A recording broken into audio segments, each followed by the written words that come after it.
ہر دور کیونکہ مختلف ہوتا ہے، ہر دور میں چیزیں مختلف بھی ہو جاتی ہیں، لیکن کچھ چیزیں جو ہیں وہ ہمیشہ کانسٹنٹ رہتی ہیں، جیسے وہی بات کہ والدین کے جو حقوق ہیں وہ کانسٹنٹ رہتے ہیں. لیکن بہت ساری چیزوں میں ہم دیکھتے ہیں کہ جب زمانہ بدل رہا ہوتا ہے، اور جو ہمارے والدین کی تربیت ہوئی تھی وہ اور قسم کی تربیت ہوئی تھی، اس سے پہلے جو ان کی والدین کی تربیت ہوئی تھی وہ اور قسم کی ہوئی تھی. جیسے مولانا کا کال بھی ہے نا کہ کمپیریزن مت کرو، کیونکہ تم کسی اور دور میں پیدا ہوئے تھے، تمہارے بچے کسی اور دور میں پیدا ہوئے ہیں. تو آج کے زمانے کو دیکھتے ہوئے ڈاکٹر صاحب، ماں باپ پہ کیا چیز جو ہے وہ لازم ہے کہ اپنے بچے کی تربیت ایسے کریں؟ پہلے تو یہ کہیے گا. بسم اللہ الرحمن الرحیم، الصلاۃ والسلام علیکہ یا رسول اللہ وعلی آلک واصحابک یا حبیب اللہ. دیکھیں زمانے بدلتے رہیں گے لیکن اسلام کی تعلیمات کانسٹنٹ بالکل بالکل وہ مستقل ہے، وہ ہر دور کے لیے. لہٰذا آقا کریم علیہ الصلاۃ والتسلیم نے جو اولاد کی تربیت کا پہلا حق دیا، جس طرح آپ نے آیات ربانیہ پڑھی، وہ اس کی جان کا تحفظ. اس لیے کہ اوائل اسلام سے پہلے یہ ہوا کرتا تھا کہ لوگ چند چیزوں کی وجہ سے اپنی اولاد کو قتل کر دیا کرتے تھے. ایک تو وَكَذَلِكَ زَيَّنَ لِكَثِيرٍ مِّنَ الْمُشْرِكِينَ قَتْلَ أَوْلَادِهِمْ شُرَكَاءَهُمْ لِيُرْدُوهُمْ، کہ وہ دیوتاؤں کے استھانوں پر ان کے جو گرو ہوتے تھے وہ کہتے تھے کہ اولاد کو، بیٹے کو، پہلوٹی کے بیٹے کو اگر ذبح کر دیا جائے تو پتہ نہیں کیا کچھ ملے گا، یہ بت راضی ہو جائیں گے. تو یہ قتل کا سلسلہ ان استھانوں پر، بتوں پر ہوا کرتا تھا.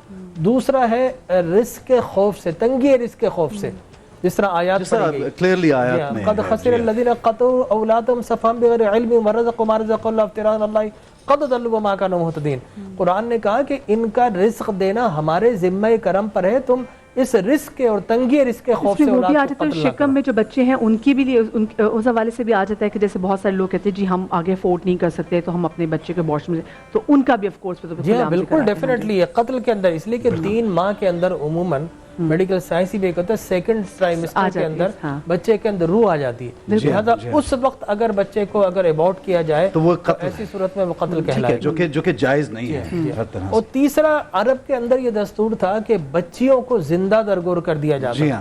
قرآن کہتا ہے وَإِذَا بُشِّرَ أَحَدٌ بِالْأُنثىٰ ظَلَّ وَجْهُهُ مُسْوَدًّا وَهُوَ كَظِيمٌ، جب اسے خوشخبری دی جاتی ہے، قرآن خوشخبری کہہ رہا ہے کہ تمہارے یہاں بیٹی ہوئی تو اس کا چہرہ بالکل غم سے اور توہین سے سیاہ پڑ جاتا ہے. یہ تو آج بھی ہوتا ہے، آج بھی ہوتا ہے یہ کہ بیٹی کی خبر پہ لوگ ناخوش ہوتے ہیں، یہ تو آج بھی ہوتا ہے. یہ صدیوں سے چلا رہا ہے. اصل میں سمجھتا ہوں ماں باپ کو جتنی محبت اپنی بیٹی سے ہوتی اتنی بیٹے سے میرے خیال نہیں ہوتی شاید. تو محبت جتنی بیٹی کو بھی ماں باپ سے محبت ہوتی ہے بیٹوں کو نہیں ہوتی. اچھا ڈاکٹر صاحب آپ سے بھی اس کی ایک وجہ یہ بھی کہ بیٹیاں دور چلی جاتی ہیں. جی ہاں جی ہاں، اور یہ شروع سے احساس پیمانہ ناپیں گے کس کو، یہ شروع سے احساس ہے. ڈاکٹر صاحب، علامہ صاحب آپ کو بھی ہم شامل گفتگو کریں گے. مجھے یہ بتائیے کہ ماں باپ کا بہت حق ہے، یقیناً وہ ایک زندگی کو ان کے وسیلے سے دنیا میں آتی ہے، اور اس اولاد جب تک وہ زندہ ہیں حقوق رہتے ہیں. ہم دیکھتے ہیں بہت سے ماں باپ یا تو ماں بچوں کو چھوڑ کے چلی گئی، یا لاپرواہی میں، جس طرح ہم نے مثال دی کہ آج کل بھیک مانگتے بچے باہر نکلتے ہیں اور ماں باپ اخراجات نہیں اٹھاتے، بچوں کو نکلنا پڑتا ہے.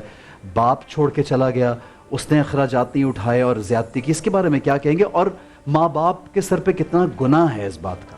بسم اللہ الرحمن الرحیم، الحمد للہ والصلاۃ والسلام علی اہلھا اما بعد. تربیت اولاد یہ ایک ایسا کہیے کہ قرآنی عنوان ہے کہ اللہ سبحانہ و تعالیٰ نے قرآن مجید میں اس کو ماں باپ کے ساتھ مجازاً رب کہہ کے منسوب کیا. اور جب اولاد کو ارشاد فرمایا کہ اپنے ماں باپ کو یاد کرو، فرمایا ربنا اغفر لی ولوالدی وللمؤمنین یوم یقوم الحساب رب ارحمہما کما ربیانی صغیرا. اللہ ان پہ ایسے رحم فرما جیسے انہوں نے بچپن میں میری تربیت کی. تو مفسرین فرماتے ہیں چونکہ تربیت کرنا اور ہمارا رب حقیقی اللہ سبحانہ و تعالیٰ ہے، لیکن وہ کام مجازاً پروردگار عالم نے ماں باپ سے لیا. تو پہلی بات تو یہ ہو گئی. لیکن اس میں دیکھیے بات ابتدا سے شروع ہو. ایک حدیث کا یہ جملہ حضور فرماتے ہیں حق الولد علی الوالد ان یحسن اسمہ. پہلا حق جو اولاد کا ماں باپ پر ہے وہ یہ کہ اس کا اچھا نام رکھے. ہم نے تو بچے کے پیدا ہوتی اس کا پہلا حق ضائع کر دیا. ہم نے اس کے نام جو ہے وہ اسلامی ناموں پہ نہیں رکھنے. ہمیں وہ نام پرانے لگتے ہیں، ہمیں وہ نام نعوذ باللہ آکورڈ لگتے ہیں، یہ نام پرانے ہو گئے. کوئی یونیک سا نیم بتا دیں. یونیک سا نیم تو آپ گاڑی کا نام رکھ لیں کوئی اس کا، پھر سب سے پہلے حق تو آپ نے یہ ضائع کر دیا اس کا. باقی تو بات ہی بات میں ختم ہو گئی. اس کے بعد میں اس سے بڑھ کر جملہ عرض کروں. دیکھیے میں تربیت اولاد کے سلسلے میں صرف ماں باپ کو مطعون قرار نہیں دے سکتا. روایت میں امام صادق علیہ السلام فرماتے ہیں ایما ناشئ نشأ فی قوم، اگر کسی بھی قوم میں کوئی برائی پیدا ہو جائے ثم لم یؤدی ولا معصیتہ، اور لوگ اس پر اس کی تعدیب نہ کریں، اس کو روک ٹوک نہ کریں، تو روایت کے اندر جملہ موجود ہے کہ سب سے پہلے اول ما یعاقبہم ان ینقص ارزاقہم، سب سے پہلے اللہ پھر اس قوم پہ عذاب ہی دیتا ہے کہ ان کے رزق کو چھین لیتا ہے۔ آج جو ہمارے رزق کے کرائسس ہیں تو سارا کاندھا ملبہ سارا ملبہ جو ہے مہنگائی کے کاندھے پہ نہ ڈالیں۔ آپ معاشرے میں کسی بچے کو نشہ کرتا دیکھ رہے ہیں، ہمارا بچہ تھوڑی ہے، کسی بچے کو لڑتا ہوا دیکھ رہے ہیں، ہمارا بچہ تھوڑی ہے، کسی بچے کو کچھ چھینتا جھپٹتا دیکھ رہے ہیں، ہمارا بچہ تھوڑی ہے۔ جب تک آپ من حیث المجموع اس کی تربیت کی طرف نہیں آئیں گے، پہلی بات تو یہ ہو گئی۔ پھر دیکھیے تربیت کا معاملہ کیا ہے، بچہ 3 سال کا 2 سال کا کورا کاغذ ہوتا ہے۔ حدیث میں موجود ہے العلم فی الصغر کالنقش فی الحجر، بچپن میں علم ایسا ہے جیسے پتھر پہ لکیر، والعلم فی الکبر کالنقش فی الماء، بڑا جب ہو جائے وہ پکا ہو گیا اب اسے علم سکھا رہے ہو تو پانی پہ لکیر ہے۔ ہمیں بچپن سے تربیت کرنی ہے۔ میں اس سے پہلے ممکن ہے کسی کو ہنسی آئے سن کر تربیت اولاد سے پہلے تربیت والدین کا عنوان رکھ لیں آپ۔ جی ہاں، یہ بہت اچھی بات ہے۔ انہیں یہ پتا ہو کہ ہمیں بچہ صرف بچہ پیدا کر لینا کمال نہیں ہے، اس کی تربیت بڑی ذمہ داری۔ اور میں یہ سمجھتا ہوں کہ ہمیں ضروری نہیں ہے کہ ہم جو ہے وہ پوری قومی کرکٹ ٹیم پوری کریں بچوں کی۔ اچھا قطع کلامی کی بات ہے، آپ کنٹینیو کیجیے گا۔ اصل میں اب یہ ہوتا ہے کہ ماں باپ بہت ساری جگہوں پہ خود مینٹلی پریپیئر ہی نہیں ہوتے بچے کے لیے، پھر جب وہ پریپیئر نہیں ہوتے وہ کہتے ہیں اچھا ہمیں تو پتہ نہیں تھا، بس بچہ پیدا ہو گیا، ہم نے سوسائٹی کے پریشر کی وجہ سے بچہ پیدا کر لیا، اب اس کو پالنا کیسے تھا یہ تو ہمیں پتہ ہی نہیں تھا۔ نہیں یہ جواز نہیں بن سکتا۔ دیکھیے میں یہ عرض کروں گا، اسلام عزیز اتنا ہمارا بہترین نظام ہے، حدیث کی شمائل کی سیرت کی کتابوں میں تربیت اولاد کے مسلسل ابواب محدثین نے باندھے ہیں۔ پکا پکایا کھانا رکھا ہوا ہے، اب نوالہ صرف آپ کے منہ میں رکھنا ہے۔ خدا را کہ جب آپ زواج میں منسلک ہونے جا رہے ہیں تو پہلے تربیت اولاد پڑھ لیں، کیسے نبی اکرم صلی اللہ علیہ وسلم نے اولاد کی تربیت کی، کیسے ان کے اصحاب نے اپنی اولاد کی تربیت دی۔ جب تک اس پر نہیں آئیں گے تو میں سمجھتا ہوں اسے آپ آکسفورڈ میں پڑھا لیں، کہیں پہ بھی پڑھا لیں، وہ بچہ تربیت یافتہ نہیں ہو سکتا، کیونکہ تہذیب سکھاتی ہے جینے کا سلیقہ، تعلیم سے جاہل کی جہالت۔ بہت اچھی بات کی مطلب آج کل جو ڈگری اور پیسہ جو خرچ کر کے لوگ باہر بھیجتے ہیں بچوں کو پڑھنے کے لیے اور ڈگری حاصل کرتے ہیں اور بچہ اتنا کما لے گا، اس پہ بہت فوکس ہے۔ لیکن جیسا علامہ صاحب نے کہا کہ تعلیم تو مل گئی اور ویسٹرن تعلیم تربیت نہیں دیتی، تربیت تو گھر سے ہوتی، تربیت ہے ہی نہیں۔ آج کل کتنی ذمہ داری ہے ماں باپ کا سر پہ رہنا، تربیت کرنا اور کانسٹنٹلی یہ دیکھنا کہ ان کا بچہ کرنا۔ اچھا ایک چیز اور بھی میں یہاں پہ ایڈ کرنا چاہوں، جی آپ کچھ کہنا چاہیں گے؟ نہیں، میں اس میں ایک چیز ایڈ کیونکہ دیکھیں ابھی ایسا نہیں، بڑی اچھی بات کی ڈاکٹر صاحب، وہ یہ تھی کہ جب ماں باپ آج کل بچوں کو تربیت دیتے ہیں نا، وہ یہ تربیت دیتے ہیں کہ اچھا اتنا اچھا پڑھ جائے کہ یا تو یہ چارٹرڈ اکاؤنٹنٹ بن جائے، ڈاکٹر بن جائے، پھر اس کی زندگی سیٹل ہو جائے، زبردست کمائے۔ وہ یہ نہیں دیکھتے کہ ہم اس کی اتنی اچھی تربیت کر دیں کہ ایک اچھا انسان بن جائے اس سوسائٹی کے لیے بھی، اور آخر میں جب ہم چلے جائے تو ہمارے لیے صدقہ جاریہ ثابت ہو۔ بالکل بالکل۔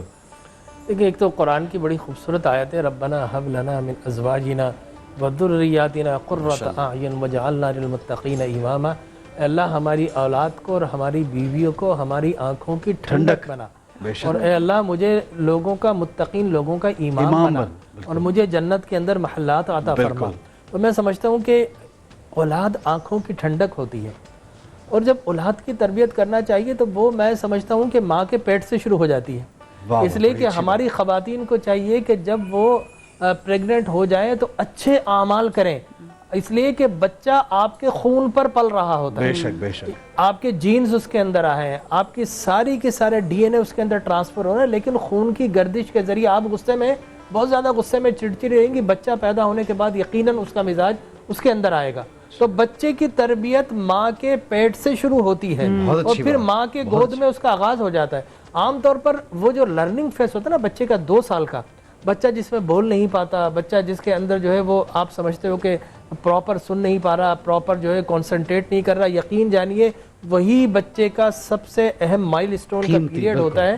اس لیے کہ بچہ دیکھ رہا تھا میرے اطراف کے افناف میں کیا کیا گانے بج رہے ہیں، میرے اطراف کے اندر کیا لوگ شاؤٹنگ کر رہے ہیں، میرے اطراف و اکناف کے اندر کیا لوگ محبت سے بات کر رے ہیں، میرے اطراف میں کون کون سے لوگ ہیں، وہ یعنی آبزرو وہ 100% آبزرو کر رہا ہے۔ وہ اس کا پیریڈ ہوتا ہے جس کے اندر پلین سلیٹ کے اوپر وہ عبارتیں لکھنا شروع ہوتی ہیں۔